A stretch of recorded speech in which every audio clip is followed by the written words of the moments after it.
So good afternoon. Welcome. That mic is a hot mic, too. I think this is a hot crowd. So thanks for coming this afternoon. My name is Paul Grandal, the OPALCA Endowed Director of the New York State Writers Institute at the University of Albany.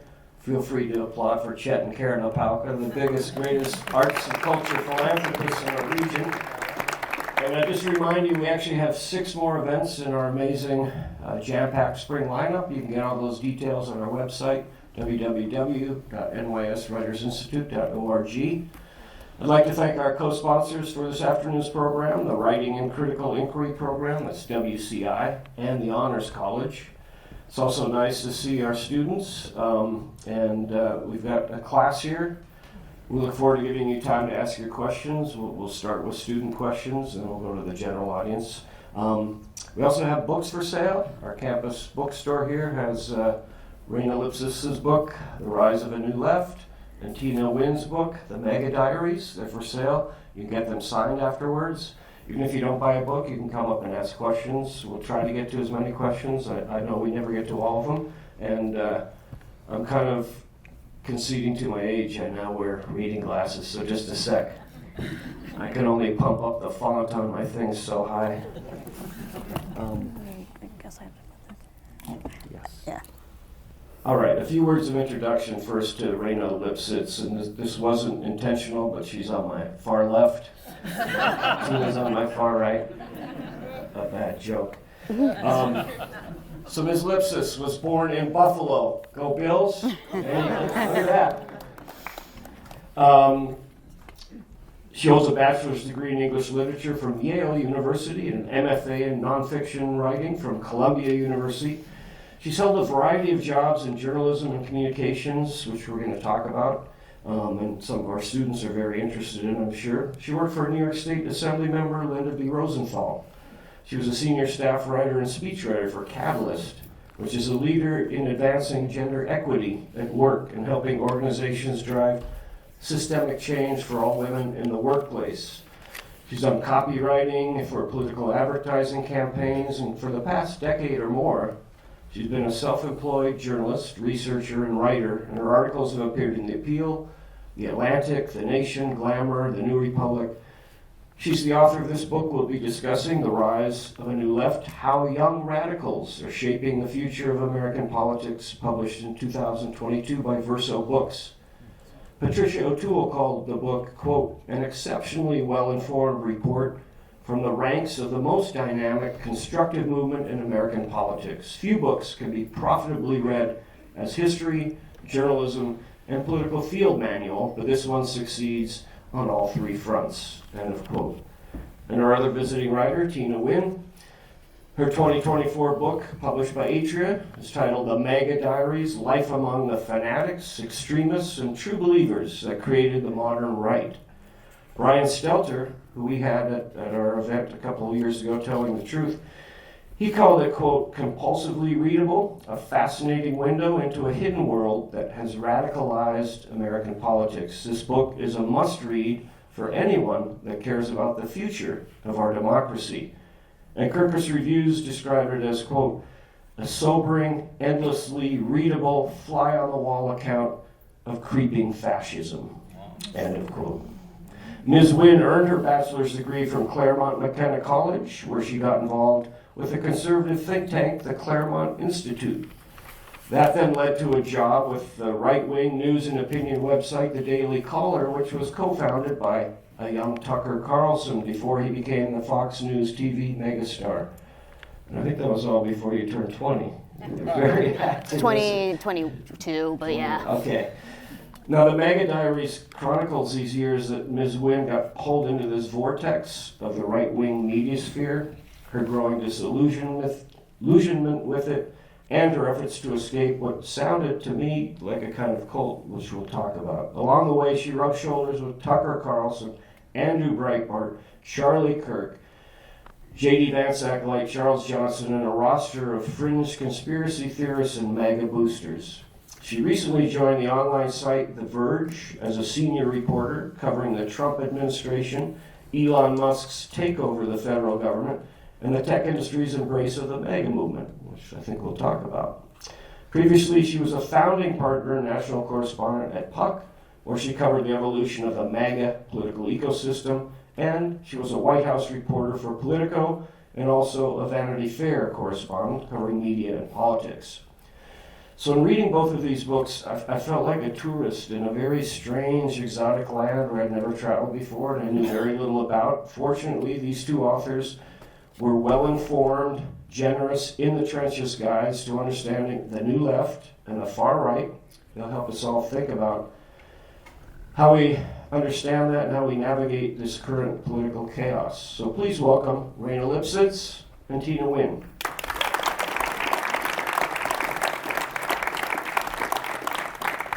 They both agreed to read a short excerpt a little bit later in case you haven't read the book or want to get a flavor of it, but this is a craft talk, and I know there's some students who are here that aspire to be journalists and book authors, so I want to start with your origin stories, particularly like what classes or organizations were helpful in your careers, which ones you thought were a waste of time. How did you first get relevant work experience?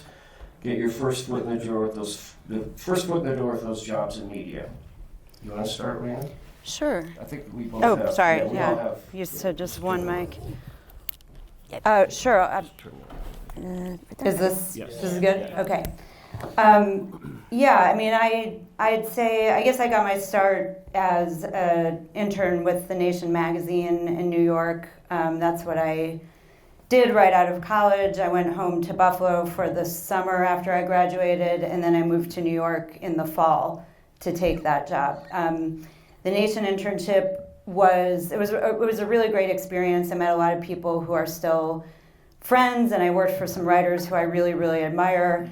I would be lying if I said that I thought that it launched me into some kind of higher sphere with my career. I think that I was doing it in a weird time. It was 2004 when I did that, and there was exactly one job open. By the end of the internship, there was one job open at The Nation, and we all went for it. Everyone in my intern cohort applied for it. I think they interviewed us, which was very nice of them because they were definitely not going to hire any of us, and they hired somebody who had been an intern 20 years before that, or something like that. So, it was, I think my dream in getting that internship was, this will launch me into New York media, and that is not at all how it worked out or went for me. And then I did have this sort of weird serendipitous career that consisted of a bunch of different things after that. I think Tina can speak a lot better to staying consistently employed in media, which you have managed to do, which is really remarkable, and I personally am really impressed by that. Thank you. If that's your goal, I don't know that I'm the best person to give you advice about that, but I do know how to do a lot of different kinds of things, all of which involve writing in some way. I did really enjoy speech writing, which is what I ended up doing at the nonprofit where I was employed the longest.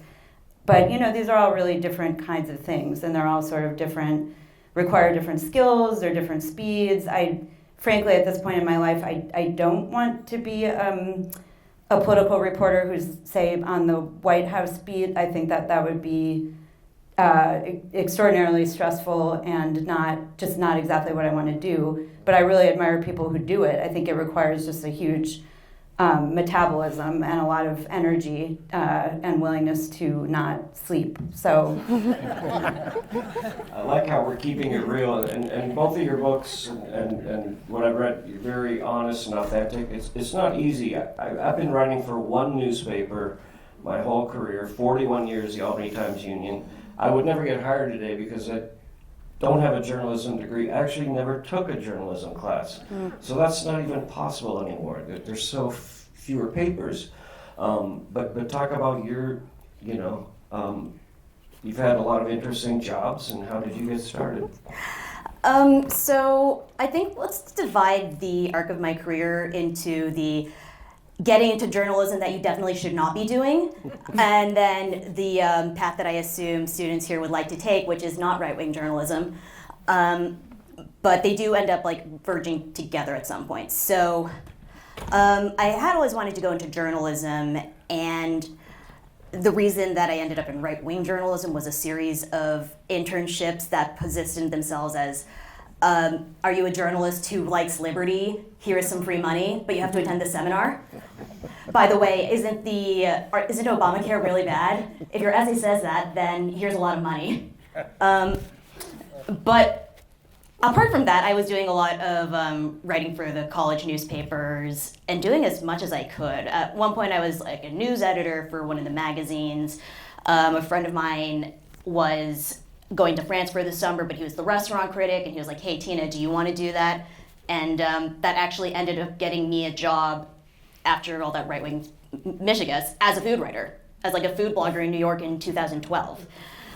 So being able to have that versatility in what I could write really saved my ass. Sorry. Oh, that's fine. Yeah. You don't censor anyone. I've heard some F-bombs up here, so you have to go there. We're not gonna. So just being able to have that ability to write fast, quickly, and with a specific, unique voice really does help a lot in making sure that you get seen and that your work is out there. And from the random food blog to Vanity Fair was just a lot of me fast talking. Like seeing an opportunity at another part of the company going, hey, that person's leaving right now. What if you put me in that position so you don't have to spend 3 months trying to find a new person and 2 months training them up to speed? I could just go in there and keep like the things moving. That got me into political journalism, and then I ended up on like all these cable news shows. The Vanity Fair job was me seeing this position online, finding someone else who worked at Condé Nast, asking how do I get that job, and that person basically like Sherpa'd me through the entire process. And like he did not give me the job, but he was the one who was like, here is how this company thinks and how they hire people. What you need to do in order to skip the filters is like do this and this and this and this. And I was like, I have a mole. That's fantastic. But I think what actually got me into having a, unfortunately, more permanent career doing this was being at Vanity Fair right when Donald Trump came into being. And then my editors thinking, wait, why is it that you talk about Steve Bannon as if you've known him for a while? So once Trump became president, they went, this is your knowledge base, right? This is something that needs to be covered. Do you want to go back and cover this? And that has been a big part of my longevity in journalism. I would say find a specific topic that you are good at and have the flexibility to obviously do any type of writing. But the more that you are able to have mastery over a specific topic, the better I think your portfolio will be, especially for the right outlet. Yeah, I mean, I like how you've been versatile and you both jumped into the grind and you've tried a lot of things. But I also want to talk about failure, rejection, losing jobs. You read about it a lot, and yours is much more of a memoir, and you've talked about it. But I think for young people, especially just getting started, you know, getting knocked down a couple times, it's hard to keep getting up again. How did you two learn from failure? In journalism, I think it's 90% failure. Mm-hmm. Most people hang up the phone, close the door. You're going to just keep going. The 10th person you call might talk to you. So talk about how the resilience factor. Sure. Yeah. I mean, I think that's a good way to put it. I think if you want to write and to do journalism, you do have to be ready for people to tell you no, and sometimes in a mean way, sometimes in a humiliating way, and a lot of the job is calling people you don't know on the phone or emailing them or direct messaging them on Twitter, trying to get someone's attention who has no particular reason to want to talk to you, who often has a reason that they don't want to talk to you, right? Which is that you're a journalist. So being able to power through that and keep going and be really persistent, I think, is always a good idea. I really agree with everything Tina just said about especially having a focus and a specialty and a thing that you're really good at and know a lot about. I think curiosity gets you a long way. My favorite grad school professor used to say that a good writer has to be a good generalist, and you have to really be interested in everything, just know a little bit about a lot of different things. If you don't know something, ask somebody who does know it, or find it out, figure it out. And you have to be just, I think, really genuinely interested in other people, because it's a lot of interviewing, it's a lot of earning people's trust. And if you don't really care, if you're sort of bored by what you're doing, they're not going to care either, and they're not going to open up to you. Yeah, the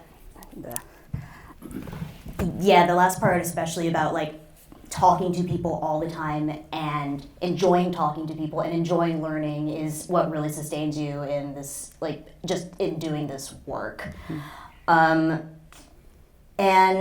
especially when you are young and you start getting rejected out of the gate, it's tough because it makes you feel a little bit like I just spent all of this time like pouring my energy and years into what I thought was going to be a fruitful career, and right now it is not paying off. Was that a dumb mistake? Should I go into consulting? But I think the reason that I never gave up trying to do this was because I genuinely just wanted to talk to people and learn from them all the time. And I just kind of tell myself, I want to tell people things.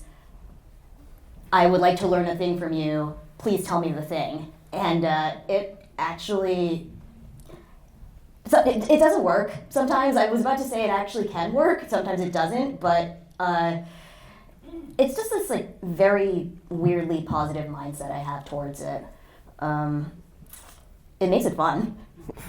It is the best job in the world, except the Writers Institute. It's not the best job in the world. Quickly, and then we'll move on to other things, but best job, worst job so far?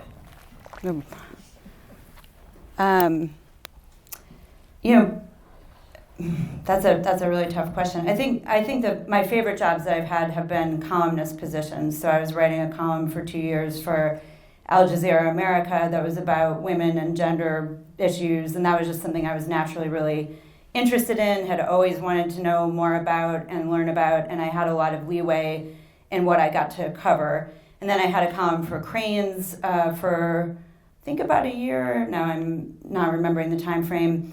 And that was called Power Corner, and they let me, that was more specific. That was interviewing people, New Yorkers who are considered to be powerful or influential figures in New York. So mostly business people and politicians. And I did get to speak to, like a U.S. congressman for that. That was a lot of fun for me. So I'd say those were my best job, my favorite things that I've done professionally. And writing the book was just a huge honor of a lifetime and an amazing opportunity. It's really just the thing that I'm proudest of. Worst job is I've had a lot of just really, really deeply humiliating and underpaid freelance stuff that I've just sort of scraped together.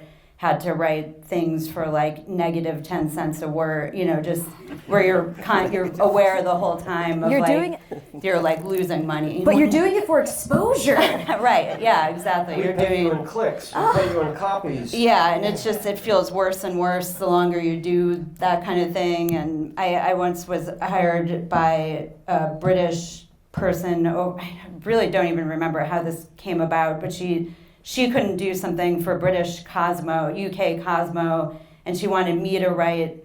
It was a really, truly bizarre article, like sex tips that I had and I was way too young for the assignment. I had no useful knowledge, and really had to dig deep. We're going to dig that out. So that was the worst. No, please do not Google that. It was not under my name either. So. How many of you got the paid by word? And it was like, I will write War and Peace. You're paying me by the word, but best and worst jobs. Ooh, I mean, every job I've had has had very high highs and very extreme lows. And I just started this new job at The Verge. Right now it's fantastic because I feel like I've been able to take my knowledge as a political reporter and expand it wildly into new areas of coverage. technology primarily, because I mean, look at this administration. But like last week, I like political journalism is all about like, ooh, who's saying what in Washington, and what's the secret, and who did the handshake, ooh, and after a while, when you're viewed as MAGA, like it's mostly just you trying to convince someone that an actual fringe thing exists, which is hard. But when this new administration rolled in, I was like, well, I think it's going to be very technology driven to an extent that no one really has seen coming. Elon's involved, Trump administration is so online, like their culture, their mental and cultural, psychological filter on the world is internet. There are all these like billionaires running up to Trump being like, hey, do you want to do crypto? So I started talking to The Verge about it, and it became far more like aligned than we thought it was going to be. But I get to break out of like intrigue into doing stories that have like really massive amounts of importance. Like last week, we wrote a story about the tariffs, and I started hearing, oh my God, everyone's freaking out that GPUs are no longer, like, are not going to be able to come into America without having a 45% tariff. GPUs are the chips that are used to do artificial intelligence. And like any sort of big data computing, any sort of like large algorithmic thing that like is complex and requires a lot of energy and a lot of high tech. And no one had really clocked onto that yet, but now the AI industry might be imploding because of tariffs, and we were on that first, and that was fun to report out, not for like every other implication, but that was me having fun as a journalist, which I never thought I would be able to say in this administration, but that's where I am right now, and I love it. Maybe we can settle one debate this afternoon. Is it MAGA, what you say? I say MAGA. You say MAGA, I say MAGA. Which is it? Because I've heard it definitively both ways. I think Trump says it both ways. I think it's a regionalism thing. Yeah, it might be. We just had the biographer of a big giant Ronald Reagan biography, and I didn't realize that he stole that from Reagan. Reagan had MAGA way back in the 80s and tried to coin it. Anyway. I'm interested in kind of the nature-nurture of both of you. And we're going to get into, is there such a thing as objectivity in journalism? I think that went away when I got into the business 40 years ago.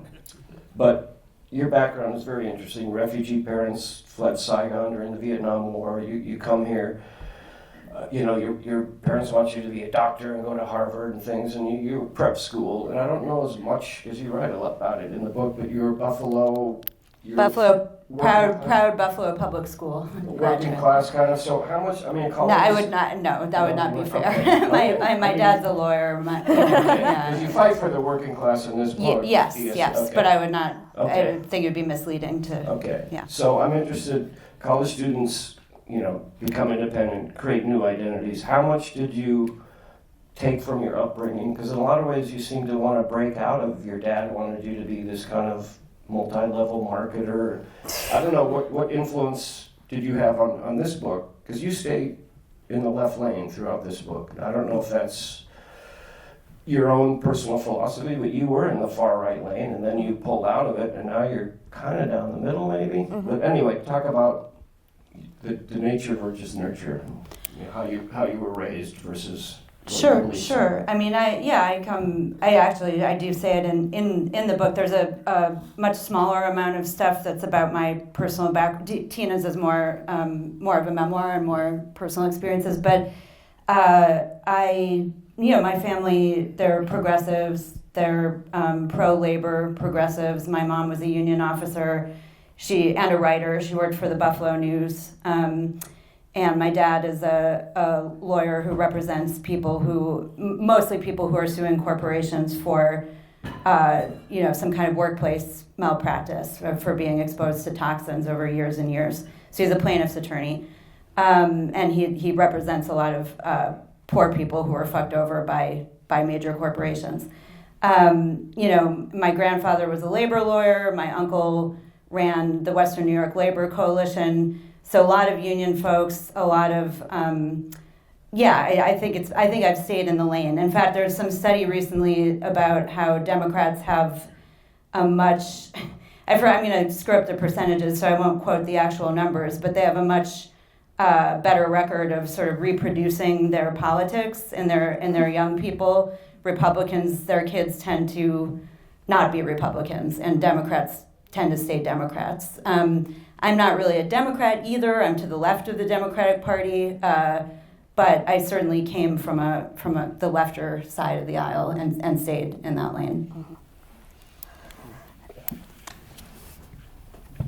So, briefly touching on the question before that, the worst job I've had was doing the first 2 drafts of this memoir. Because it was constantly like, okay, no, you're like trying to explain that you're not a right-winger anymore, but just tell your story, and then like it will become evident in it what you believe.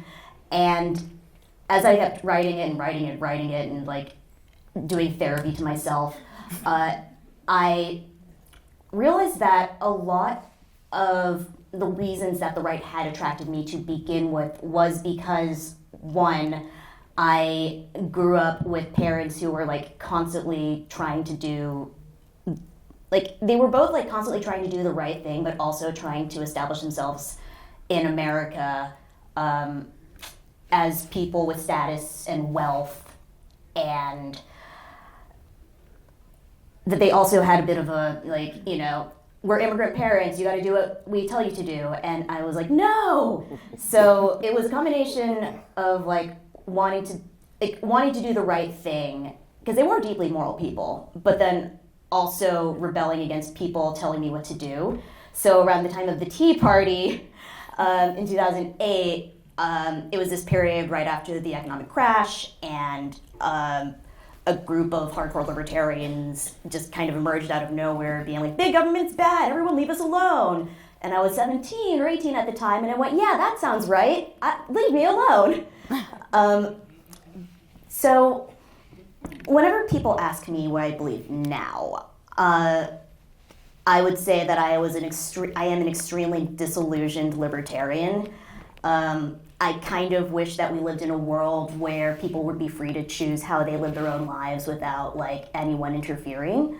But everyone who's ever promised that kind of utopia always has a pretty sinister plan behind promising people that. So, as it pertains to my journalism, it's actually been interesting going into the field and talking with like high-profile people in MAGA world. And the constant question, especially in political journalism, is like, where do you approach this from, the left or the right? And me being a person who was technically from like the right-wing social circles, weirdly, like even though I left, it weirdly gives me some sort of cachet with them in that like I know what they're talking about, and they don't have to explain themselves to me, because whenever they have to explain their positions to any other person, it starts turning into a fight. And I'm just here going, okay, yeah, we can skip past all of that part. What are you doing now? And they're like, okay.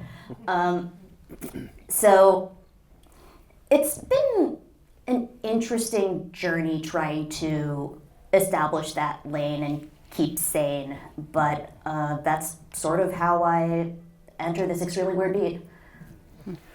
Thank you. And you're a very funny writer. It's very hard to write funny. To write funny and short is really hard. You are a very funny writer, and I recommend it's really funny writing, clever writing. Absurdist, you're in this absurdist world, but I want to get to sort of the meat of this book. You really start with Occupy Wall Street, 2011 is kind of the birth or the fuel behind this rise of the New Left. And we all know Bernie, Elizabeth, AOC, and somehow they build this coalition, this new class consciousness, this rebellion against the billionaire class, the big tech oligarchs, oppress the working class. And it really is a seismic shift. I've been seeing it here in Albany and beyond. Really, the biggest change, I think, is Franklin Roosevelt's New Deal. So how did these individuals come together? And you get in really the second part of the book, a lot of newcomers that were new names to me, and maybe you can mention a few of them.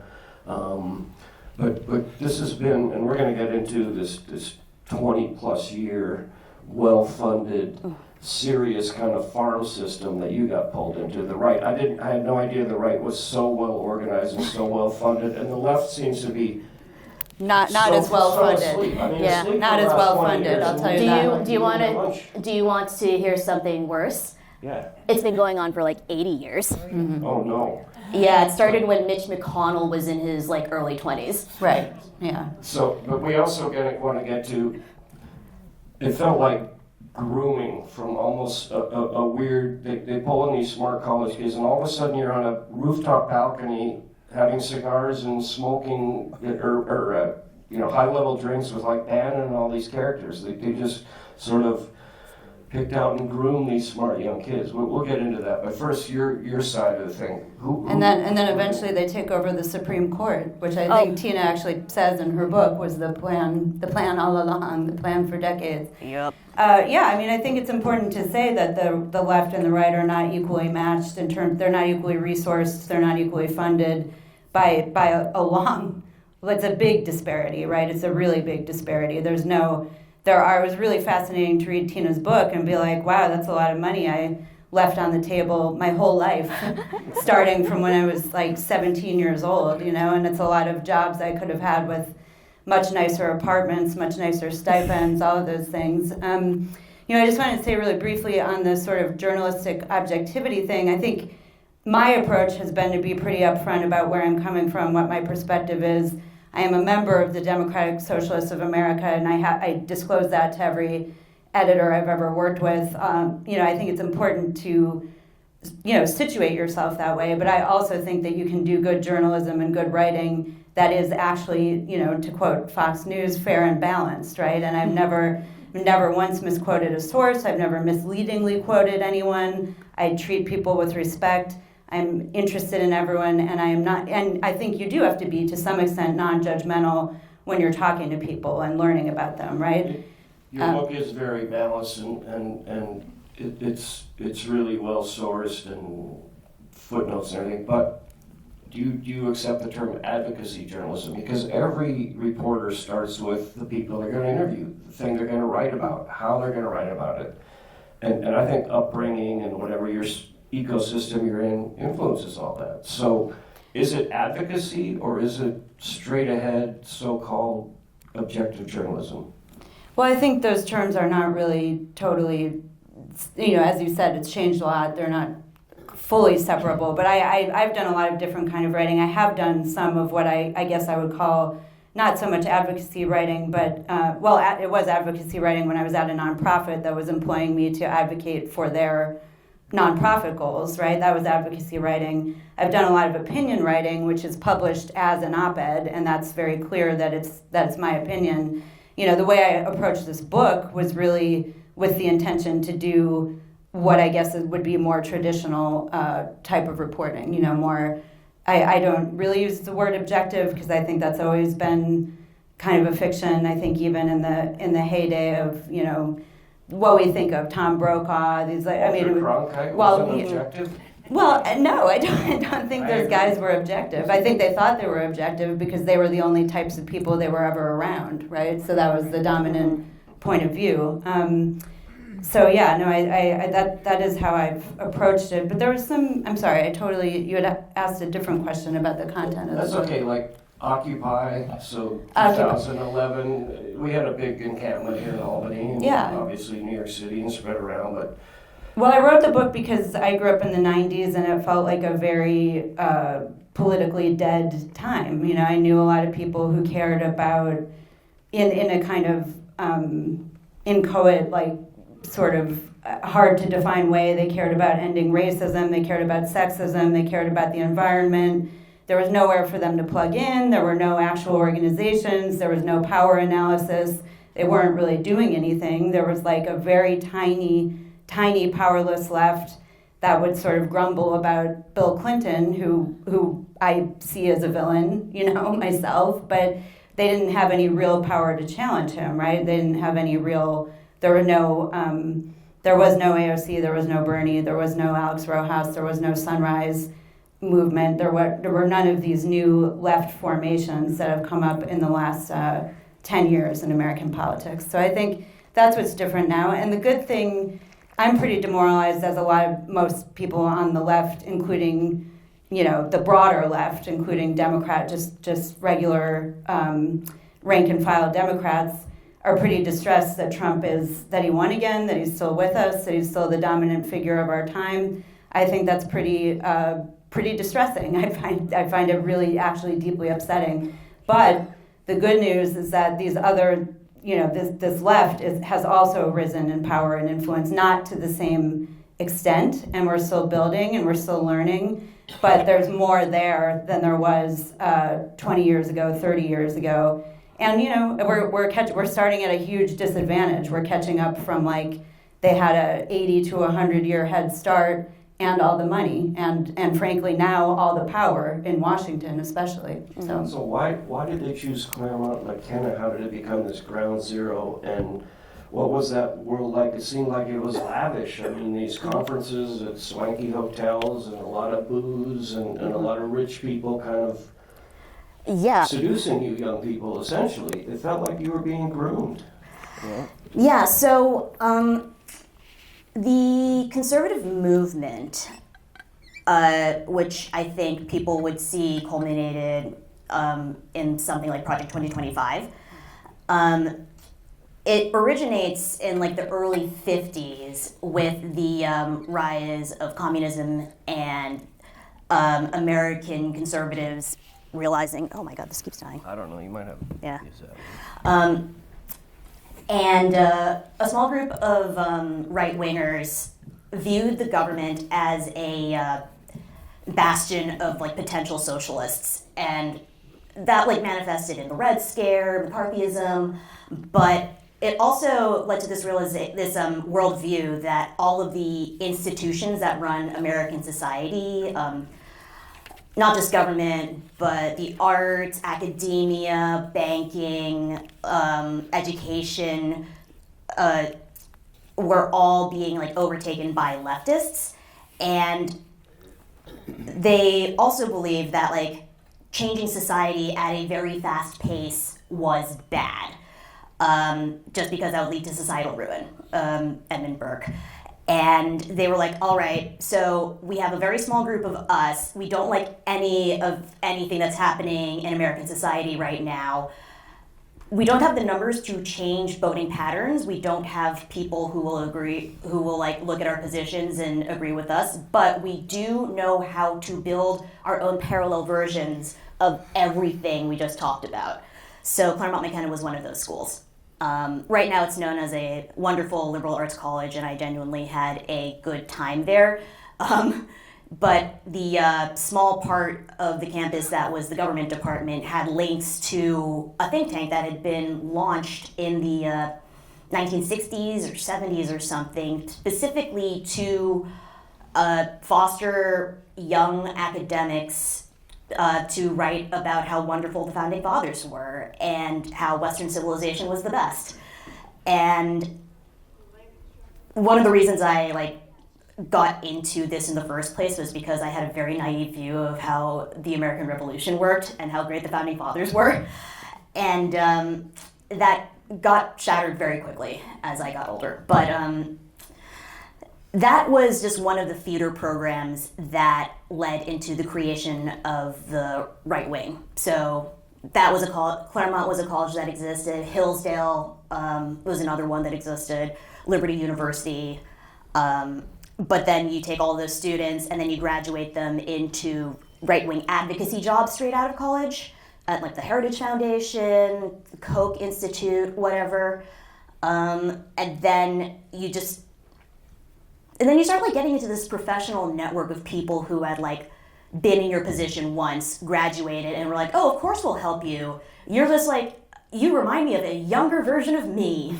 And it's it's networking if from your college or something, except instead of just alumni relations, it's hey, do you want to become a Supreme Court justice one day? Just like hang out with me and do the right things and we'll get you there. So, if this is what it takes to win in this Trump world, to get down in the mud, to basically work on propaganda click farms, which you described, you had a big screen, oh, that thing's clicking, we're going to just keep no reality-based and not truth. But if that's what it takes, do you want to be part of that world of the Democrats, to play by their rules and be ugly and racist and misogynistic and whatever? Well, I mean, there is plenty of racism and misogyny, I would say, within the Democratic Party, and there are plenty of Democratic leaders who have been guilty of that sort of, had some of those attitudes and done some things that I think have harmed people of color and women, you know, for not enshrining abortion rights when they had the chance. You know, they could have done that several times in the last 50 years. They didn't do it. You know, and Bill Clinton, I mean, oversaw a really disastrous purging of the welfare rolls that really harmed children of color in this country. So I don't think that's all on the right by any means. It is an active debate now on the left, like, how do you want to fight fire with fire? I think people mean different things by that, right? Like, do I think that the left should be punchy and funny and insulting to its enemies? Yes. I mean, yes, because we're in an attention economy. You need to get clicks. You need to get people engaged. So there are something, I think the obsession with civility is ridiculous and extremely one-sided and only ever applies to the right. So if you can do it well, yeah, you should fight on those terms. Do I personally want to be part of, like, you know, propaganda shop? No, not really. I mean, but I don't judge anyone ever who takes those jobs. I mean, those are the jobs that are on offer, especially if you want to write for a living. And I do think that one area where the left is really trying to catch up is just building up some of that infrastructure, which is completely legitimate, right? Like, why shouldn't we have our own organizations that funnel, say, progressive lawyers into judicial positions, if that they've been doing that for years. So stuff like that, I think, is actually just important to come up with some of those organizations of our own. I was honored, I got a endorsement from something called the Progressive Talent Pipeline in November, and that's dedicated to sort of building the pipeline to congressional staff. So if you're a leftist, you want to go work in Congress, you want to work for a lefty congressperson, of which there are almost none, they will, you know, endorse you and try to help get you on the Hill. It's important to fight on that level for sure. You know, the other way that the Republicans are winning is by gerrymandering and also suppressing the vote and also making it harder for people to do democratic actions of any kind, right? I mean, in Florida, they voted 60% or 59% of Floridians voted to keep abortion rights, to go overturn the 6-week ban. And all of a sudden, Ron DeSantis and his allies changed the rules, made it a higher threshold for that vote. So even getting 60%, they failed. That measure failed. That, to me, you know, if you want to be anti-democratic, which is what they want to do and what they have done to win, no, that's not something I'm interested in. I was very angry with the Democratic governor of New York, Andrew Cuomo, when he canceled the primary in 2020. He said he canceled it because of COVID. I think he canceled it because he didn't want Bernie he didn't want people to have an opportunity to vote for Bernie. And I think that's wrong, no matter who is doing it. I actually believe in democracy. I believe in giving people the power and giving people the chance to express their democratic opinion. Thank you. So I am going to leave time for audience questions, but this might be a good chance. We both authors said they would read a short excerpt and kind of give you a flavor of their books. So are we ready to do that? And also, what's that edition? That looks like an interesting foreign language edition. This is the Korean translation of my book. That for some reason, the only language it was translated into, but I'm very proud. I got to go to Seoul. I'm going to make you read from that. I could not do that. So But you want to start or flip a coin? You ready to read a short section? I'm if you don't mind, I'll start because I'm nervous. I hate reading. Go for it. I'm just going to get it over with. Okay, it's going to be very merciful. Don't worry, you're not in for like an hour. This is from Chapter 3, Youth-Run Movement-Driven Organizations. It's just a little short passage where I met some Sunrise organizer, high school students with Sunrise. Okay, let's see.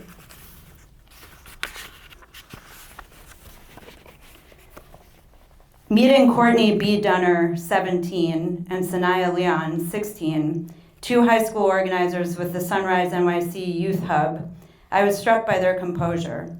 B. Dunner is confident and poised. Leon is more soft-spoken and reserved. While both looked like the earnestly political, high-achieving teenagers they are, slightly built with glasses, comfortable but well-made clothes, and minimal or no makeup, they were unusually thoughtful and observant. They had joined Sunrise in part to increase the representation of people of color in the environmental movement, which, as B. Dunner pointed out, is largely middle class and white. B. Dunner was especially excited to learn about Sunrise's theory of change, which she described as people power, political power, and people's alignment. She felt connected to Sunrise's principles and liked the idea of helping to build a mass class and a mass race movement. In my own late 1990s high school days, I made posters, organized movie screenings, wrote op-eds for the school paper, and engaged in careful, earnest, superficial conversations about race. As the child of a parent who had protested the Vietnam War, I spent the 90s dreaming of the 60s. What would it be like, I often wondered, to be surrounded by like-minded young people as eager to push society forward as I was? At the time, I had no idea where to put that energy. I knew plenty of young people who were angry about racism, sexism, and environmental degradation, but almost none who were thinking seriously about how to build and wield political power. By the time B. Dunner and Leon decided to join one, several youth-led movements already existed and were actively recruiting new members. When I asked why they had joined Sunrise as opposed to Democratic Socialists of America or any other political organization, B. Dunner was characteristically direct. Right place and right time, she said, in the tone of a shrug emoji. I liked that it was all about youth involvement, she added. It felt really inclusive. At first, she said, participating in Sunrise meetings and events was a little bit intimidating because I'm like with adults, and adults are not my age. She added that feeling quickly receded. Even the adults basically treated me as an equal. Leon said she thought Sunrise was taking off in large part thanks to Trump, whose rise had mobilized millions of supporters and opponents. The coronavirus crisis had also spurred many to get more active in politics, she added. Many pre-existing social conditions, joblessness, stagnant wages, bad or no health care, were, she said, highlighted by the pandemic. Politicians are, in Leon's view, the single greatest obstacle to progress on the issues that she cares about. Most of our senators are white Republicans, which I find quite problematic, considering that doesn't really reflect the demographics of America, she said, adding, the people in power aren't working for the people, they're working for themselves and for corporations and for capitalism and money. If the people in power don't change, then nothing really changes, unfortunately. B. Dunner described Trump's presidency as a waste of 4 years.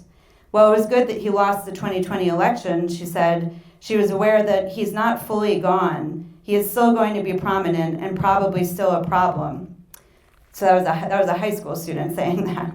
At the time, she was worried about the Senate runoffs in Georgia, which the Democrats ultimately won, taking extremely narrow control of the Senate. She paused. We still have hope that if we push Biden, we can implement change and make sure that he's upholding what Sunrise wants him to uphold and trying to get more progressive climate legislation.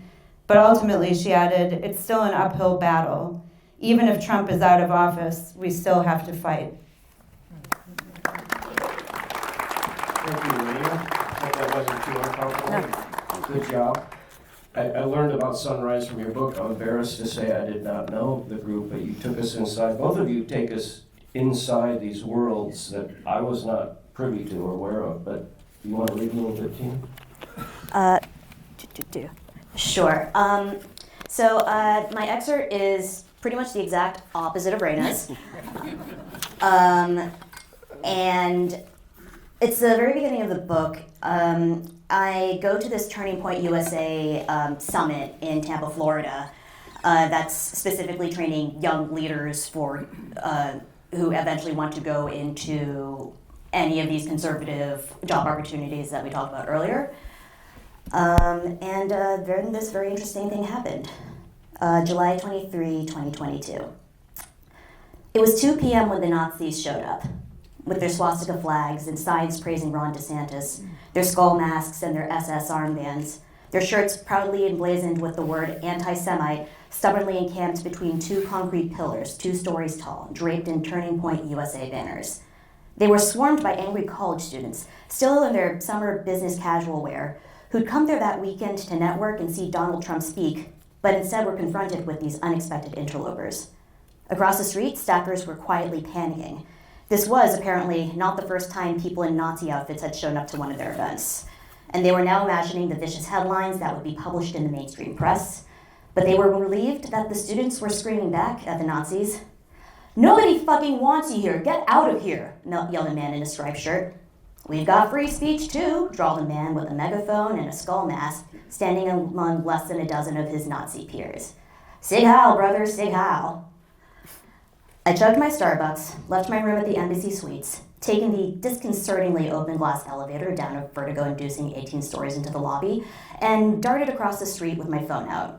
When I made the decision to fly down, I expected to spend my weekend with 5,000 bright young MAGA activists who were so eager to see speakers like DeSantis, Don Jr., Ted Cruz, and Josh Hawley that they'd willingly flown to Tampa in the middle of July. I suspected I'd hear a lot of talk about the libs and how socialism was the worst, and I expected at least one Truth Social booth and several parties, but I hadn't expected to walk straight into a metaphor. It was evident that the students didn't want the Nazis to be there either. Most of them were recording them on their phones, several were in heated arguments with the masked men, but something fascinating was happening. The majority of the kids didn't seem to believe the Nazis were Nazis at all. They accused them of being leftists, of being Antifa infiltrators sent to make them look bad. They demanded that they pull down their masks and identify themselves. It seemed to amuse the Nazis that the students thought they were anything but what they said they were. "We're not mad," the megaphone guy said casually at one of the screaming students. "Sounds like you're the ones who's mad." Hours later, I heard from another reporter that the group were really Nazis. They were known as the Nguyen Defense League, an honest-to-goodness anti-Semitic online troll organization. They'd leave flyers on people's doorsteps, blaming the media for being controlled by Jews. They'd drop banners from highways claiming that whites were being replaced. They'd dress up like Orthodox Jews, sideburns and all, and claim that the Holocaust was fake. Later, I'd read a report from a conservative outlet suggesting that they'd shown up in an attempt to, quote, cancel DeSantis by associating him with Nazis. The point buried underneath the next several days of vicious headlines and a feud between Turning Point and The View was that real Nazis had shown up at the conference. They really hated Jews, they really believed in the supremacy of the white race, and they were more than happy to needle Turning Point, which, for all its pro-Trump nationalism, was still loathed by the extremist wing of the right for being pro-Israel. But that distinction was lost. Chalk it up to the fact that just months prior, an anti-Trump group known as the Lincoln Project had installed fake Nazi protesters as an event for Glenn Youngkin, attempting to portray the Republican gubernatorial candidate as being pro-white supremacist. Maybe tied to the fact that the Nazis never did pull down their masks, arousing more suspicion in the minds of the TPUSA students that the fake Nazis had an ulterior motive. Maybe even acknowledge the bizarre stunt-like nature of the GDL's appearance. Why would they have a poster with nothing but the pro-Israel DeSantis' face on it, or a flag declaring that Florida was DeSantis country, if not to tie DeSantis to their twisted brotherhood? Were they sure that DeSantis would not condemn them? Or were they just chaotic postmodernist trolls gleefully muddying the public debate between what was true and false? But even in the face of evidence that the Nazi group was real, one unmasked man was eventually identified as David Howard Widener, who had attended several GDL protests in the past. The narrative could not be changed. We are on a mission to find and unmask the Nazis, aka paid leftists, who tried to ruin the lives of 5,000 patriotic young American students. Benny Johnson, Turning Point USA's chief creative officer, tweeted 5 days later.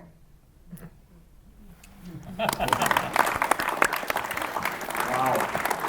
So, especially we'll start with the students. You have questions, so I guess we went from sunrise to sunset. I'm not sure if it's dawn in America or midnight. That was 3 years ago. It's only gotten worse. But who has a question first? Yes. Hi, my name is Lily Pasquantino. I'm a journalism student here. And my question is for Tina. I was wondering if you think, like, meeting your boyfriend, Charlie, if that would have changed the course of your life, like you hadn't met him. So she's referencing my high school boyfriend in the book, who ended up being the person who introduced me to the right wing existing. I really would not have known about it at all. No. He, more than I, had been identified as like a very promising prospect in right-wing politics. So I was just kind of like running around in the background being like silly or whatever. But he started like being known for a blog he was running at the time called the Claremont Conservative. The fact that he started writing posts about like professors on campus who he identified as being like pro-Hezbollah or something, got noticed by all of these powerful right-wing outlets. Through that, he ended up getting an internship at the Wall Street Journal through the Murdoch Foundation. Through that, he ended up getting linked up with Peter Thiel. Our lives kind of went in this weird parallel moment where he became wildly successful in that world. And if I had not decided to transfer to college to be with him because I was a college student and thought that was cool, yeah. Probably would have gone to Wesleyan and become an art student. Thank you. Who's got another question for you, Raina? Yes. Thank you both for being here. This is fascinating. So, there is truth, and there are facts, and they're absolute. And I'm wondering, has anyone assigned you to write a story that you knew in your personal heart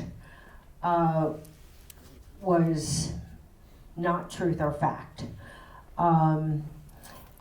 It's kind of like being a defense lawyer and representing someone that you just know is guilty.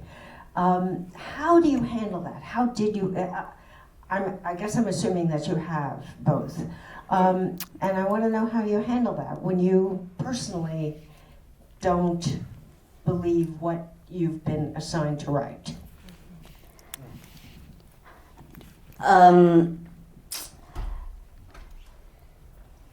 Well, the first time I did that was at the Daily Caller, and my response was to leave. But that was pretty risky because I was like 22 and didn't really know what I was doing. In like established legacy places that have these practices of like, please publish things that are true,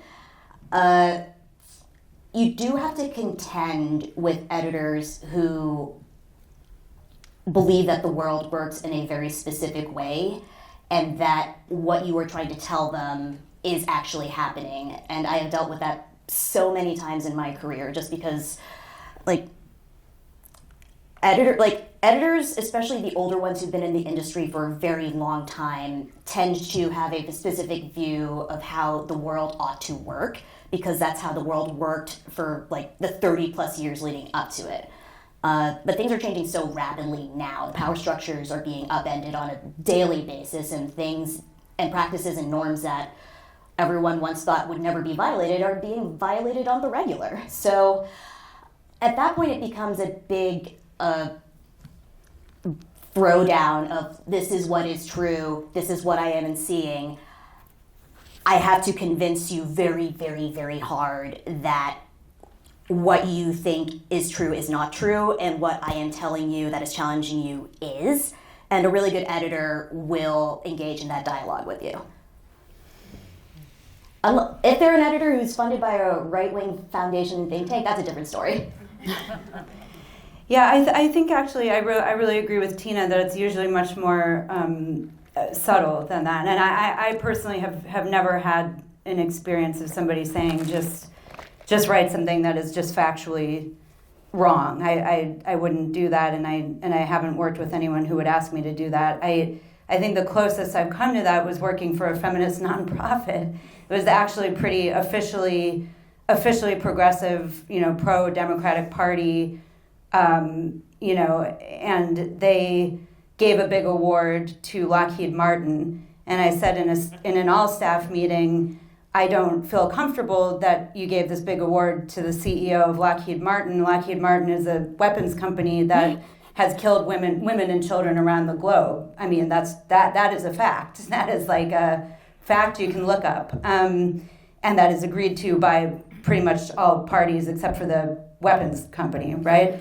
So, and that did not endear me to those people, and I was fired from that job. So I think that the pressures are a little less direct than that, and are often in a sort of surprising direction. I think it's rare that you're going to be in an environment, because like Tina said, if they want you to do that, they'll just hire someone who doesn't care about, who's happy to do that. There are plenty of people who are happy to lie.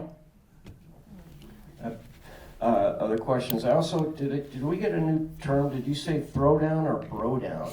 Is that a term? A throwdown? It's brodown. A brodown. Did I say brodown? I'm not sure. I think you said I tried to say Like throwdown. a bromance and a brodown, because they're all bros, right? Tech bros. Yeah. I don't know. Sorry. Use it in your next story if you need to. I need so many terms for bros now, so please. Who else has a question? Oh, we got a lot back here.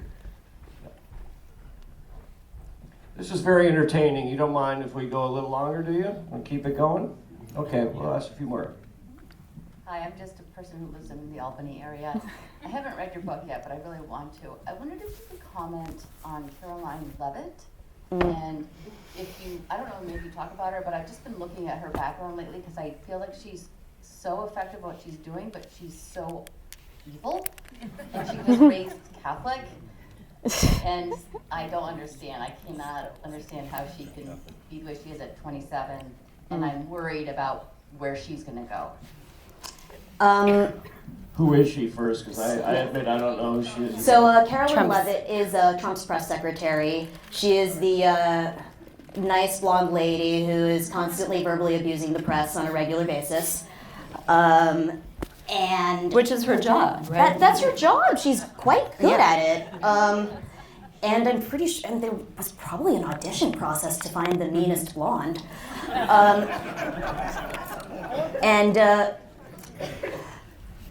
I think when it comes to young people like who end up at that level of prominence at that young age, they are deliberately sought after and pulled from a pool of people who are considered promising, like the ex-boyfriend I met earlier. I don't know every single detail about Caroline Levitt's life, but who knows whether Catholicism had anything to do with it, because there are so many flavors of Catholicism. But my guess, just knowing enough about her and her background and all the people that I know she hangs out with, she is very, how do I put this? She was sought for a role and fulfilled it quite excellently. Yeah, I think she's a great example of what we were just talking about. I think she's somebody who Trump, none of these people are ever going to have to say, gee, Caroline, oh, I hope you would consider, right?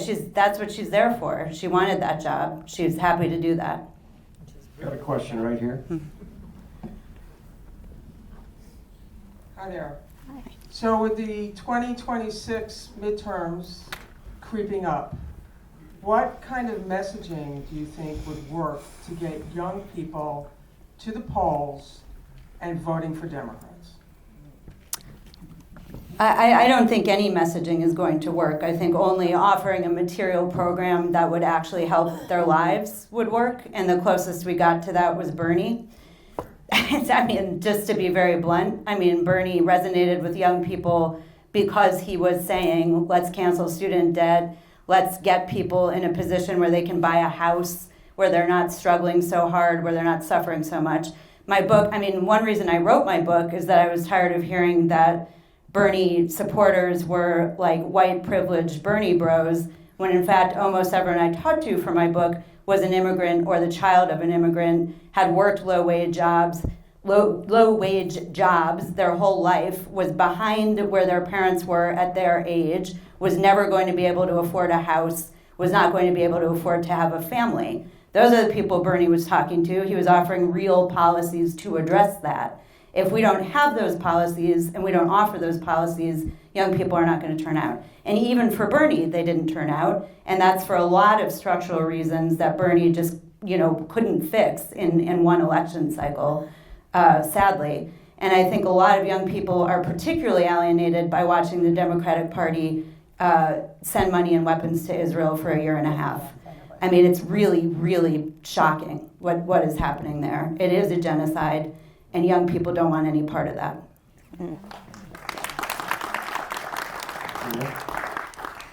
Yeah, I definitely agree with Raina that it's really it's not a messaging thing, and it is a substance thing.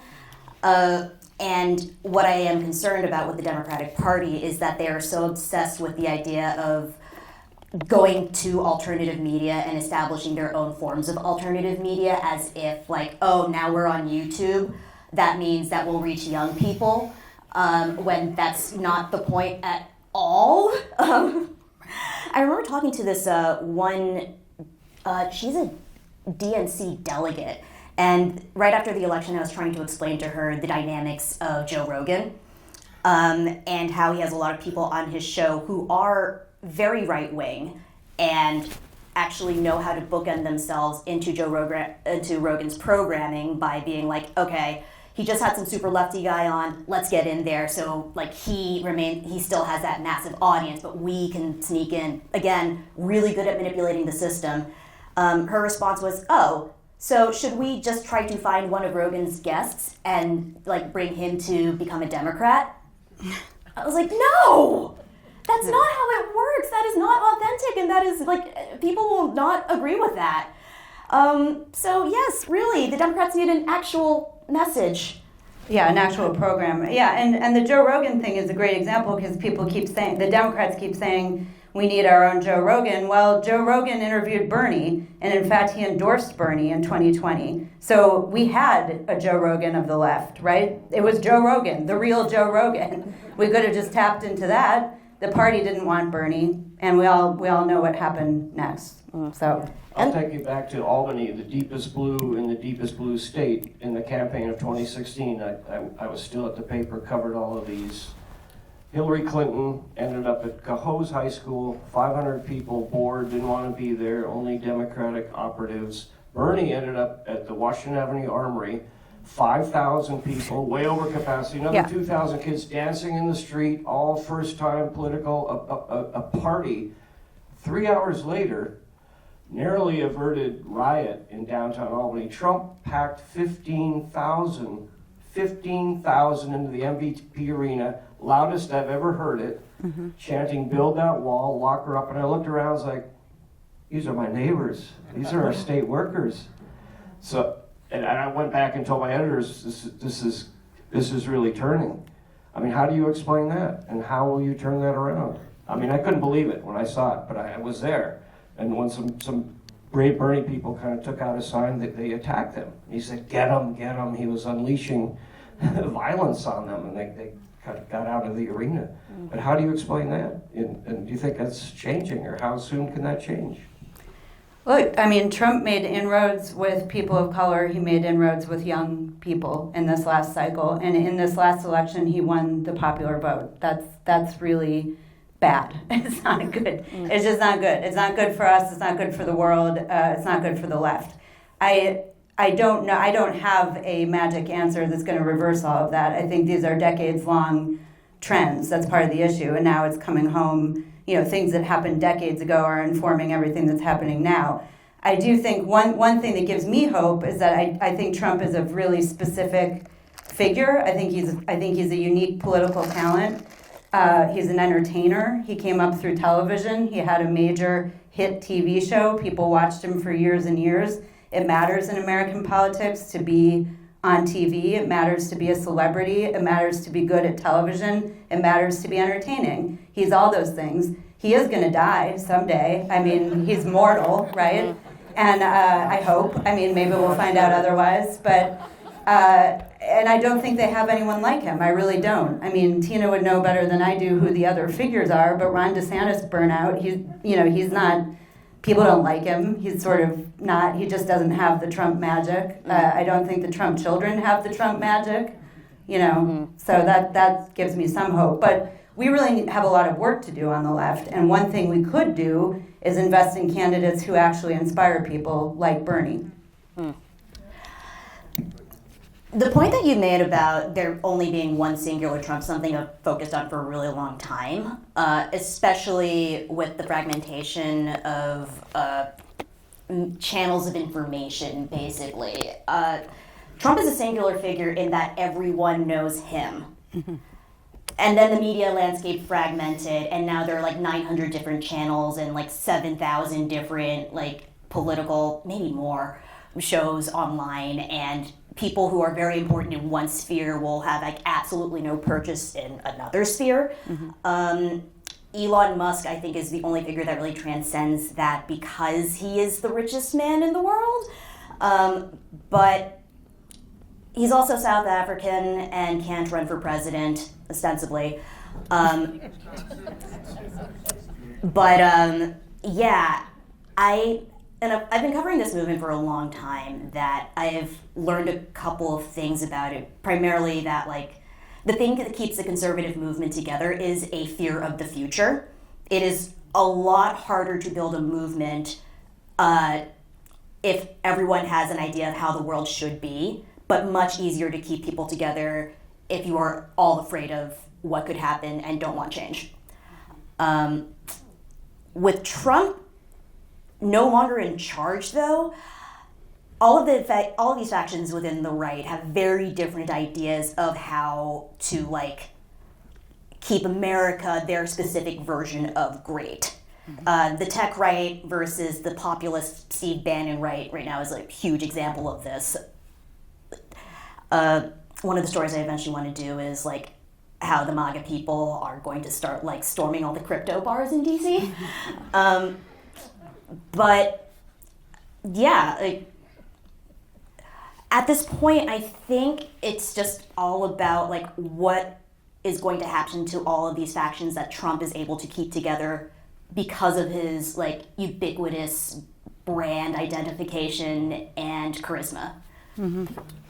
Yeah, and I just want to add to that people voted for Trump for all kinds of reasons. They really did. And there is a small core of people who are motivated by hatred, by just really ugly feelings, and then there are a lot of people who were not motivated by those things, or were not motivated primarily by those things, right? Who had some other rationale. I mean, I don't think that you can say that young black men in the Bronx who voted for Trump were motivated by race hatred. That doesn't make any sense, right? So there's something else that people were responding to. Some of that was protest, some of that was anger, dissatisfaction, frustration with the status quo.